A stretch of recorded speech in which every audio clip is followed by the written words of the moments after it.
Alright, we are back. This is Lavos narrating once again, bringing the Lavos Narrates channel back to you guys, because I know how much you all love it.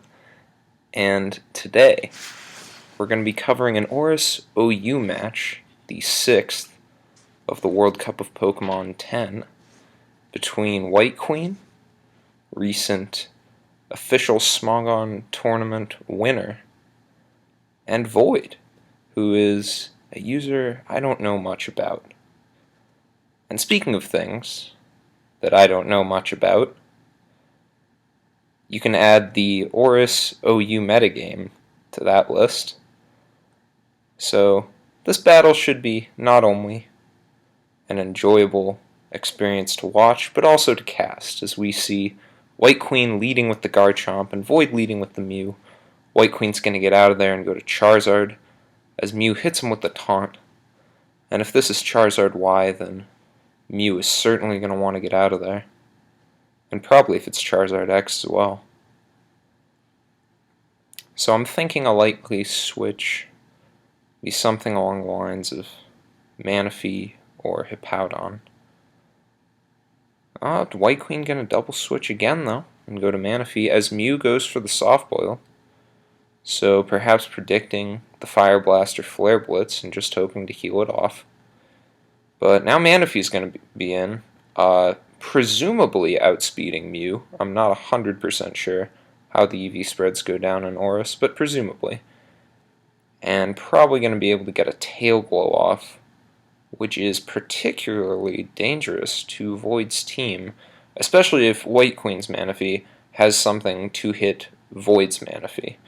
Then I would say that a +3 Manaphy could potentially even 6-0.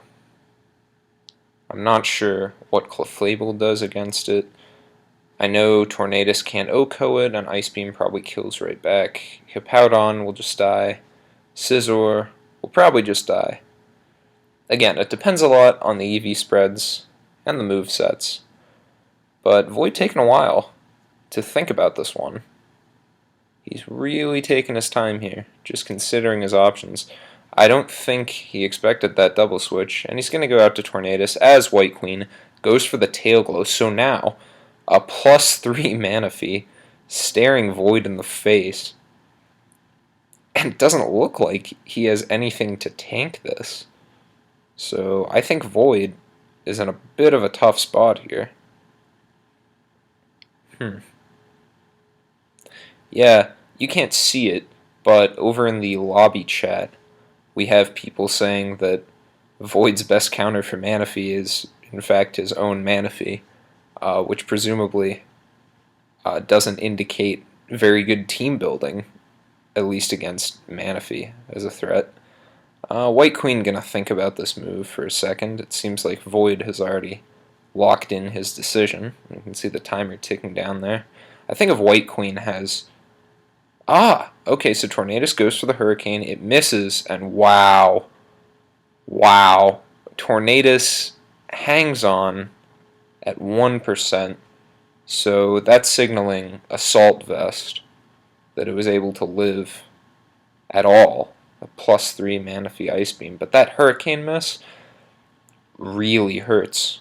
I'm not sure if that 2-hit KOs, because Hurricane's base power is 110 this generation instead of 120 like it was in the previous generation. But no doubt about it, that miss was a huge deal for Void. And WhiteQueen, you know, Manaphy seems like it was the best move. He got it in on the Mew on turn 3 with a nice double switch. 50% is what we see from the Hurricane, and no leftovers recovery from the Manaphy. So possibly would have 2-hit KO'd. Really depends on the rolls. Oh, and there's an Energy Ball to the dome. So we've seen the full moveset. It's Tail Glow, Scald, Ice Beam, Energy Ball. And it really looks like Void has nothing for this, unless this Mega Scizor can tank a Scald from a +3 Manaphy, which looks like it has some pretty high special attack investment. It can tank it. Oh, but the burn.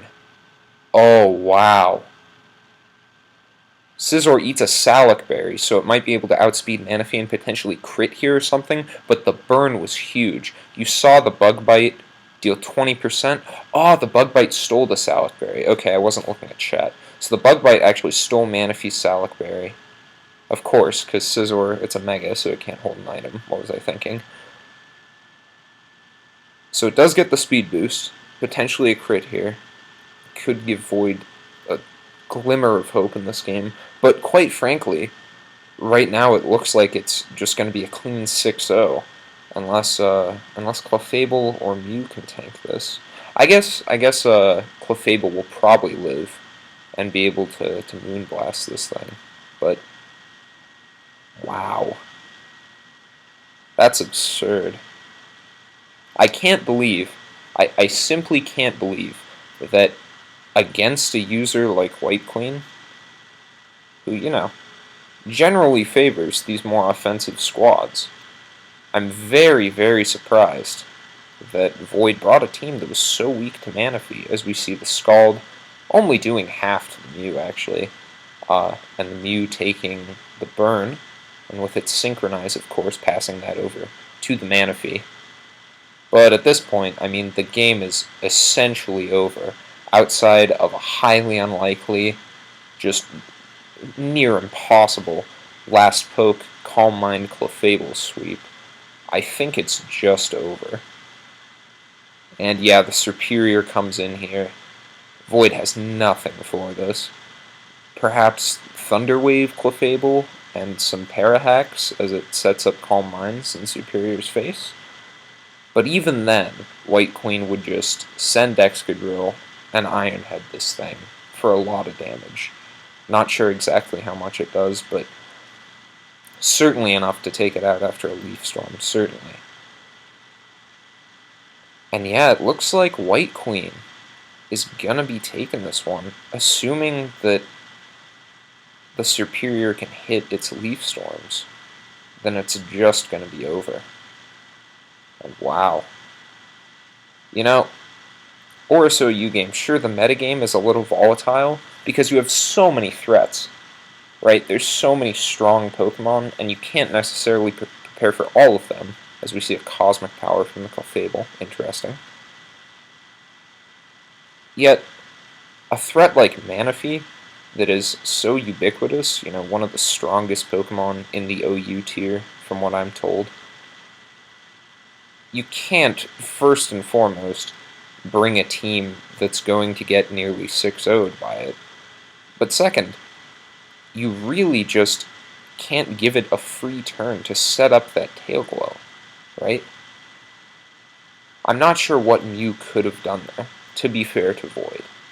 And I think Tornadus was probably his best play, but again, that just signals poor team building, in my opinion. And WhiteQueen did get lucky with that Hurricane Mist. That was certainly huge. I'm not sure about the Ice Beam roll. Maybe he got lucky in return on that. Void, I mean.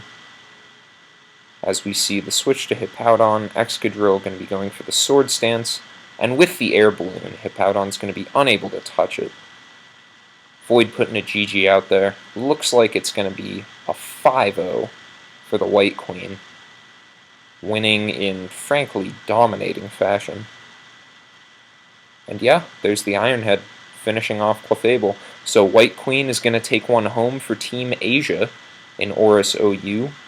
Again, the 6th game of the World Cup, with 5 having already been played.